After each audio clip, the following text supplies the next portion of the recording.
అందరికీ నమస్కారం. పోయాం మోసం అని ఏదో సినిమాలో డైలాగ్ ఉంటుంది.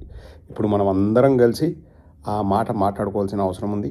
ఈరోజు ఒక ప్రెస్ మీట్ పెట్టారు చంద్రబాబు నాయుడు గారు. ఇంకా ఆయన రోజు ప్రెస్ మీట్కు పెట్టి ఇంకా జనాల్ని సావగొట్టడం అది రొటీన్ అయిపోయింది. ఒక్కసారి చంద్రబాబు నాయుడు గారు ఏం మాట్లాడుతున్నారో వినండి. గతంలో ఎలక్షన్స్కి ముందు ఏం మాట్లాడారో కూడా మనం ప్రజలకు గుర్తు చేయాల్సిన అవసరం ఉంది.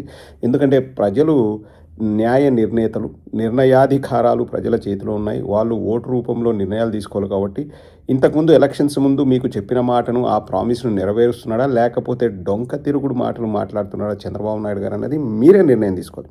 ఒక్కసారి చంద్రబాబు నాయుడు గారు ఈరోజు ఫ్రెష్గా ఏం మాట్లాడారో, హెరిటేజ్ ఫ్రెష్ కాదు, ఫ్రెష్గా అంటే లేటెస్ట్ అని ఏం మాట్లాడారో ఒకసారి వినండి.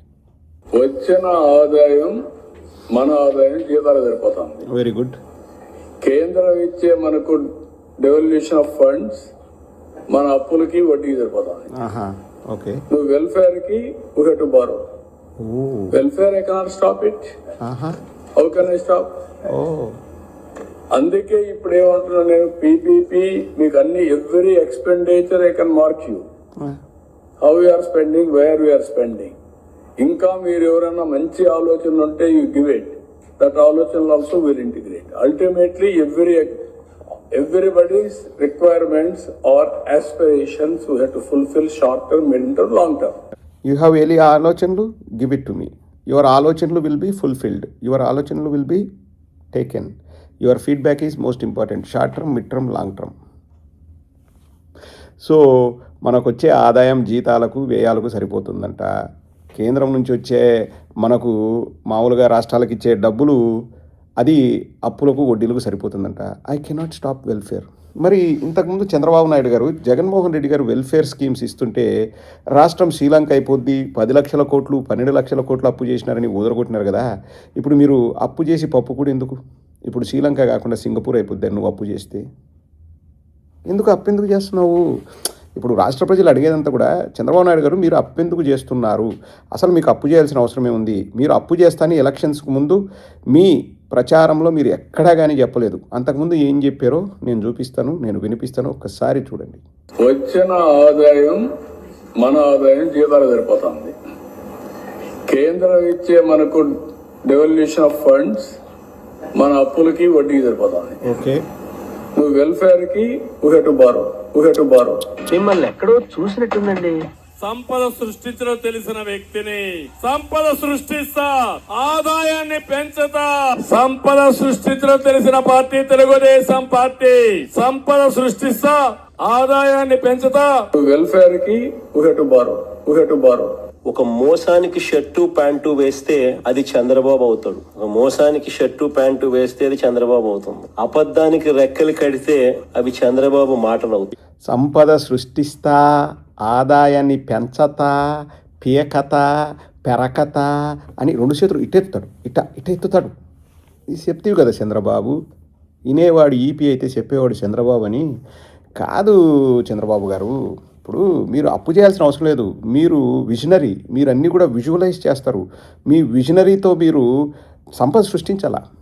ఎట్లా సంపద సృష్టించినాడు, ఎవరికి సంపద సృష్టించినాడు నేను చెప్తాను చూడండి. రాజధాని మాత్రమే కాదండి, ఈయన రోజు ప్రోగ్రాములు పోతాడు కదా బయట. అంటే ఎవరో ఒకరిని దారిలో ఎవరినో ఒకరిని పిలిచికెళ్ళి మాట్లాడడము, వాళ్ళ చేత ఏదైనా చెప్పడం, ఇవన్నీ చేస్తాడు కదా. ఒక్కొక్క రోజు కాంట్రాక్ట్ 2 కోట్లు అంటండి. చంద్రబాబు నాయుడు బయట అడుగు పెడితే ఆ ఈవెంట్కి, అంటే ఆ రోజుకి ఖర్చు 2 కోట్లు అంటే నాకు బయట చెప్పారు. ఇందులో అధికారిక లెక్కలు ఏంటి అనేది నాకు తెలియదు. నేను కూడా చంద్రబాబు నాయుడు గారిని అడుగుతున్నాను. నాకు బయట ఇటువంటి సమాచారం వచ్చింది కాబట్టి చంద్రబాబు నాయుడు గారు దయచేసి మీరు రోజు ఎంత ఖర్చు పెడుతున్నారు ఆ లెక్కలు మీరు బయట పెట్టగలరా? శ్వేతపత్రం రిలీజ్ చేయగలరా? ఇప్పుడు ఏదో పీపీపీ అయితే ఎక్స్పెండిచర్స్ ఆల్వేస్ అన్నీ బయట ఉంటాయి, లెక్క ప్రకారం ఉంటుంది అంటున్నారు కదా, బయట పెట్టగలరా? అలాగే థింసా డ్యాన్స్ మొన్న పిల్లల చేత పాపం తెల్లారితో 2 గంటలకు 3 గంటలకు వాళ్ళను బస్సులో కుక్కి వాళ్ళని తీసుకెళ్ళి వాళ్ళని ఇబ్బంది పెట్టారు. 13,000 మందితో 14,000 మందితో వెల్కమ్ చెప్పేసి నరేంద్ర మోడీ గారికి ఏం అవసరం ఉందండి చిన్నపిల్లల్ని ఇబ్బంది పెట్టడము? థింసా డ్యాన్స్కు ఎంత ఖర్చు పెట్టినారు నేను బయట విన్నదండి. ఆ థింసా డ్యాన్స్, ఆ అరేంజ్మెంట్స్, ఇవన్నిటికీ, ఆ ప్రోగ్రామ్కి, ఆ దానికి అంతా కలిపి 650 కోట్లు ఖర్చు పెట్టినారు ఓపెనింగ్ సెరమనీకి అనేది నేను విన్నది. అందులో నిజమెంత అబద్ధం ఎంత అన్నది చంద్రబాబు నాయుడు గారే చెప్పాలి. శ్వేతపత్రం రిలీజ్ చేయగలరా, ఎంత ఖర్చు పెట్టారని. వీటన్నిటికీ డబ్బులు ఎక్కడి నుంచి వస్తున్నాయి? వెల్ఫేర్ ఇవ్వాలంటే అప్పు చేయక తప్పని పరిస్థితి అంట. ఎన్ని సంస్థలు వచ్చినాయి రాష్ట్రానికి, ఎంత రాబడి వస్తుంది? నేను ఎలక్షన్స్కి ముందు 100 సార్లు కాదు ఇంకా ఎక్కువసార్లు చెప్పానండి. ఇప్పుడు ఒక కంపెనీ వచ్చినా ఆ కంపెనీ అన్ని క్లియరెన్సులు తెచ్చుకోవాలంటే 2 ఏళ్ళు పడుతుంది. భూమి పూజకే 2 ఏళ్ళు పడుతుంది. కన్స్ట్రక్షన్ జరగాలంటే ఇంకొక 3 ఏళ్ళు పడుతుంది. సో 5-6 ఏళ్ళు కంపెనీ ఇప్పుడు వచ్చేసి చంద్రబాబు అందం సందం చూసి పెట్టుబడులు వస్తా అని వచ్చినా కానీ, అందం సందం అంటే నేను అనేది వ్యక్తిగత అందం సందం కాదు, తన పరిపాలన అందం సందం చూసి వచ్చినా కానీ 6 ఏళ్ళు 7 ఏళ్ళు పడుతుంది. ఏది ప్రొడక్షన్ స్టార్ట్ అవ్వాలంటే. ఇంకా సంపద సృష్టిస్తా, ఆదాయం పెంచతా, పీకత, పెరకత, వంగత, లేపత, ఇది ఈరోజు వచ్చేసి వెల్ఫేర్కు అప్పులు చేస్తున్నా. తొందరలోనే ఒకటి కట్ చేస్తాడు. ఈ మాటలు అంటున్నాడంటే ఇదే. ఇంకా 1-2 మాటలు ఏవో చెప్తాడంట, ఒక్కసారి వినండి. పాపం ఆయన అంతగా చెప్పినప్పుడు మనం కూడా 2-3 చూపిపోతే అఫ్కోర్స్ మనకేం డబ్బులు ఇవ్వలేండి, మనం ఏం జాకీలు పెట్టాల్సిన అవసరం లేదు. బట్ చంద్రబాబు ఎటువంటి వాడు అనేది ప్రజలకు చెప్పాల్సిన బాధ్యత అయితే మన మీద ఉంది. ఇంకొక మాట ఏదో చెప్తాడంట, వినండి. పెద్ద అయినా కదా పాపం చెప్పని. ఆయనది ఆరాటం, మనది పోరాటం. ఐ వాంట్ ఎక్స్ప్లెయిన్ మీకు అది కదా మామూలు ఇది ఉంది, అది నడవండి. ఇంకా అవుట్డేటెడ్ అయిపోయారు.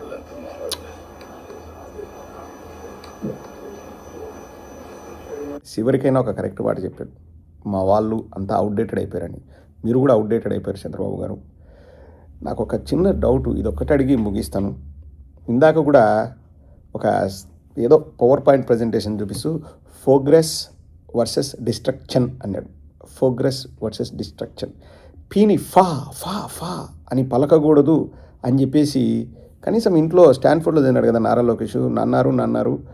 ఇప్పుడు పవన్ అంటాం, పవన్ కళ్యాణ్ అంటాడు కదా, మరి పవర్ని పవర్ అంటాడు ఎందుకు?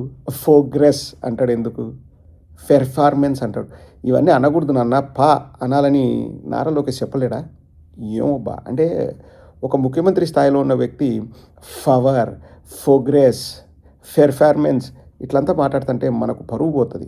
చంద్రబాబు నాయుడు గారు ఇంకా ఎవరు వస్తారు మీకు? ఫారిన్ వాళ్ళు వచ్చి మీతో ఎట్లా మాట్లాడతారు? మీరు మాట్లాడేది తెలుగుగా, తమిళమా, ఉర్దూవా, మలయాళమా, ఇంగ్లీషా అర్థం కాదు.